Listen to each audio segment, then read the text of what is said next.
Hi, I'm Kristen and I make wicked cool wreaths. I'm going to show you how to make a Ghostface wreath. It may not be the cheapest wreath, but its high quality will make any collector scream. There are many ways of how to make a Ghostface wreath, but I'm going to show my methods that can be used for many other wreaths and projects. So let's take a stab at it. Here's everything you're going to need for the project.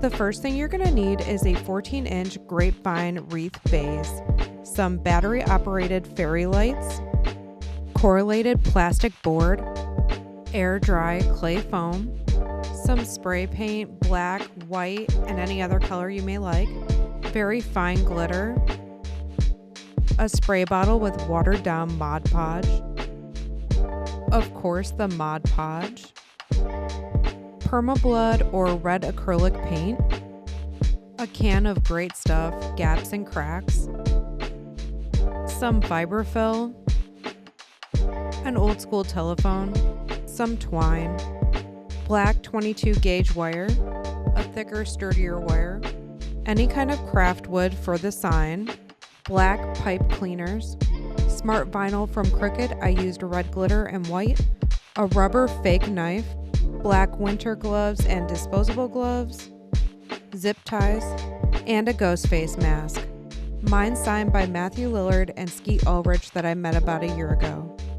The first thing you want to do is paint your wreath base. I used a black flat spray paint. Make sure you wear a mask and have plenty of ventilation. Paint both sides and do multiple angles so you can get full coverage. Then use the watered down Mod Podge in the spray bottle. Spray a layer on the wreath. Then sprinkle the black fine glitter all over it. This step isn't necessary, but I think it makes it look like the robes from the movie with the black glitter all over it. Then spray a little more Mod Podge. With it completely dry, make sure to tap off any loose glitter. Now I'm going to tape off the knife so I can spray paint it with some metallic silver to make it look more realistic. I also prepped the telephone to be painted as well. I've seen people use the base of the telephone to write a kill list for Ghostface, but we're not going to do that today. But if you want to add it in, I would just suggest a larger wreath base. Now to take apart the telephone to take the pieces out that I don't want covered in spray paint. When I take apart the phone, I don't worry about it working again, so I just break the wires, but if you want to keep it so it will work again one day, you can slow down and take your time taking it apart. When you take out the keypad, be very careful because they're all individual pieces that can be a huge mess. Now to spray paint the shell of the telephone and the knife. Do multiple light coats so you don't get drips. The cord after being spray painted was a little bit sticky, so I just covered it with a quick layer of Mod Podge. Before I put back together the telephone, I like to drill holes in the base of the phone and feed a wire through. That way it's easier to connect to the wreath. I drilled 2 small holes on the top and 2 small holes on the bottom. I cut about a foot of wire just to make sure I had extra and then fed it through the base of the phone. Very carefully put back the keypad and the little buttons. Then you can put the green board back. Put back the phone jack, and I like to clip the wires just to get them out of the way.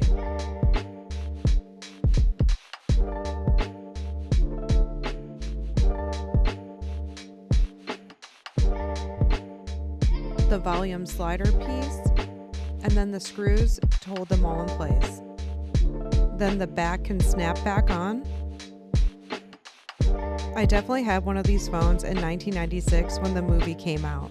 And there you go, one prop phone. And now we can add some fake blood. I use Permablood, but you can use acrylic as well. I like to put on a disposable glove, dip my hand in the fake blood, and then wrap my hand around the phone, giving a realistic handprint. Then paint some drips onto the fake knife. Using a dry brush method, I like to paint some random spots on the phone.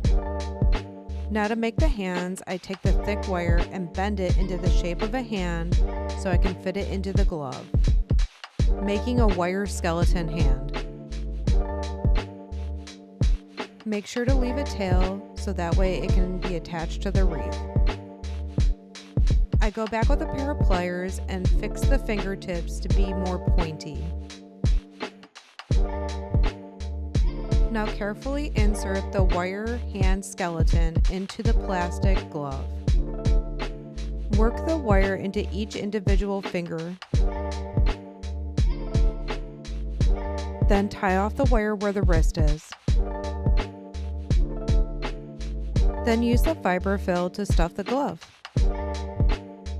It's easier to use a pencil for the hard to reach places.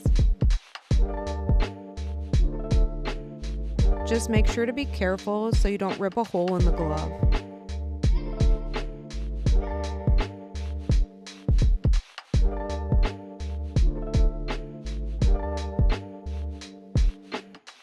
And here's the hand. For the black glove, I like to use the stretchy winter kind. It makes it easier to work it on.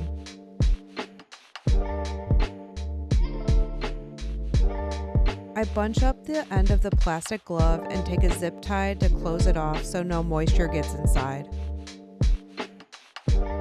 Now that you have one red right glove, make the left one the same way. Now moving on to the mask, I like to take a little bit of the foam clay and put it into the mouth hole to block it off.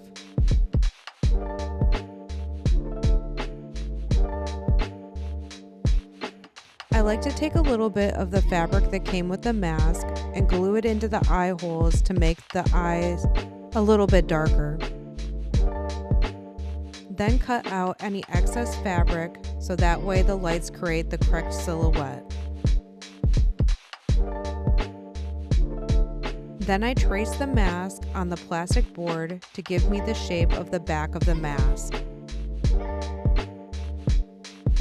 The shape will be a little bit bigger than the back of the mask, so make sure to cut it down to size.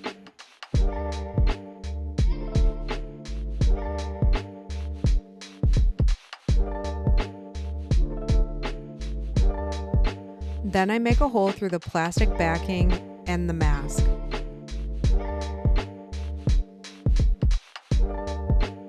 Then I feed wire through the holes.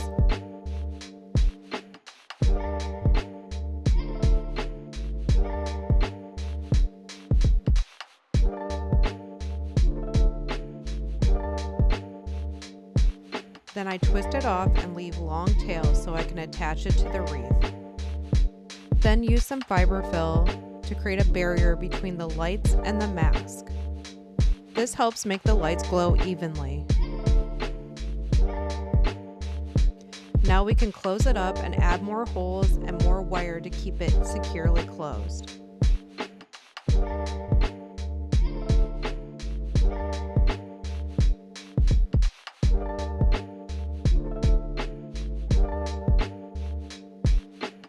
And then just work your way around the mask. I would leave long tails at the top and the bottom so it can be attached to the wreath easily. Now we can attach the mask to the wreath base. You can see here how wonderful the glitter looks and definitely worth the extra step. Now you take the long tails that were left in the back and secure them through the grapevines. Whenever I twist the wires, I like to tuck the tails so they don't poke you later. With the mask in place, you can see some gaps between the mask and the wreath, and what I like to do is take the fabric and attach it to the wreath so it covers those gaps.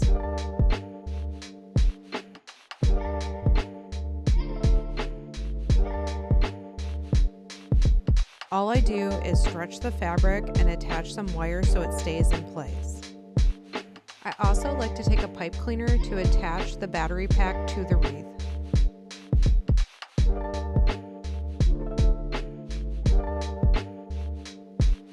Now to work on the hands that come out of the wreath. I like to take the tails and poke it through to where I think that I'd like it to be and not secure it down yet until I have the phone in place and I'm happy with the position that it's in. Once you're happy with the position, you can tie down the phone using the tails we created earlier on the back. I like to use a pair of pliers to secure the thick wire from the hands. With the knife hand, you want to bend the hand around the knife in the position that somebody would be holding it. Think about where the knuckles would be too when you're bending. To secure the hand closed, what I like to do is take the thin wire and weave it between the fingers and the glove without puncturing the plastic piece underneath. It's just an extra precaution to make sure that the knife can't come out. Now to position the hand by sticking the tail wires through the grapevine and securing the wires of the hand on the back. The wires in the hand make it posable so you can adjust and move however you like. Don't forget to attach the phone cord. You can just tuck the tail in between the grapevine.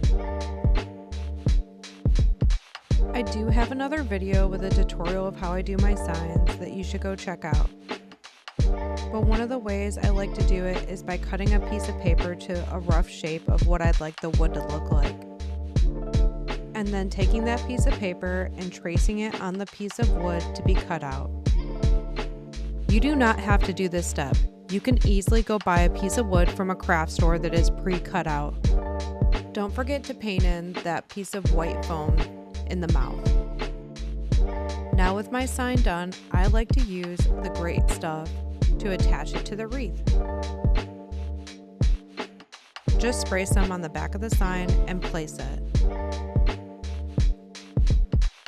When it dries, it will not move anywhere. Now we're finished. Time for the reveal. Like scary movies? Uh-huh. What's your favorite scary movie? I don't know. You have to have a favorite. What comes to mind? Halloween. You know, the one with the guy in the white mask who walks around and stalks babysitters. So, you got a boyfriend? Why? You want to ask me out on a date? Maybe. Do you have a boyfriend? No. You never told me your name. Why do you want to know my name? I want to know who I'm looking at.